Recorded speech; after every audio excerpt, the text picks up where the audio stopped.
More than ever, it's important to teach about the Holocaust to prevent atrocities from being repeated. Today, we're joined by Daryl Klott, Viterbo's Holocaust educator, to discuss an upcoming Holocaust remembrance event at the university. Good morning, Daryl. Good morning. Thanks for being here to share this important message. So, what can you tell us about the upcoming remembrance event? Okay, we're bringing a Holocaust survivor to Viterbo.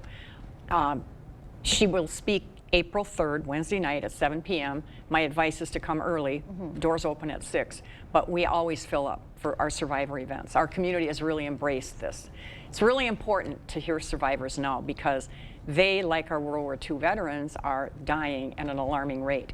And it's when you hear a Holocaust survivor, you're really touching history. Yeah. It's very important, especially in this day of so much anti-Semitism. Yeah, and an increasingly rare opportunity, too. It really is. As you mentioned. Really is. So the survivor is Ida Kersz, and what can you tell us about her story?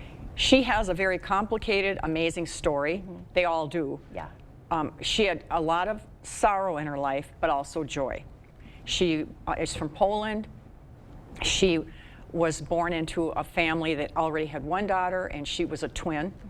Her father enlisted in the army when Poland was invaded by Germany. He was sent to Russia, and she and her mother and her twin brother and her sister were moved into a ghetto.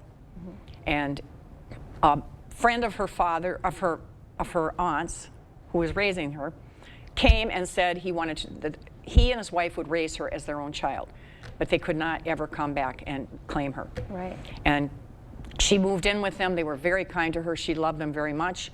And then her father returned from the war, and he wanted to take her away, and she didn't know him. She also had been raised to hate Jews because she was raised by a Catholic family, and there was so much anti-Semitism going on. Yeah.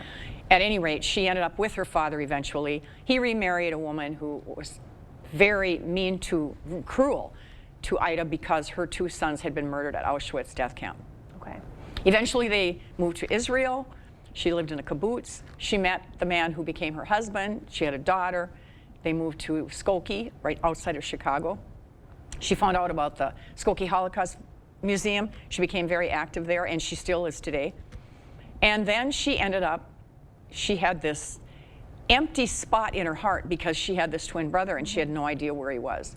She ultimately ended up finding him in Poland, and they had a very emotional meeting, and he ended up moving to Skokie and lived with her until the end of his life. So she had some joy. Yeah, yeah. And she has a daughter with 2 grandsons. Incredible story, and people definitely want to hear more about that. I know there's a lot more to share, so definitely attend that event. And then there's also an educators workshop. What can you tell us about that? We are going to have our 17th Holocaust Educators Workshop, running it on the 4th and 5th of April. And if anyone is interested in it, they just go online, Viterbo website, and they can register. Okay. And it's an amazing event. We have presenters coming in from all over the country. It's really a great experience. Wonderful thing for educators to learn how to teach the Holocaust. Yeah, why is this something that you would encourage educators to learn? Because if they're going to teach the Holocaust, they should be doing it correctly, and that's what we do, is teach them how to do that. All right, great. Okay, well, thank you so much for sharing these important events with us. Well, you're welcome. And we are back after this. Stay with us.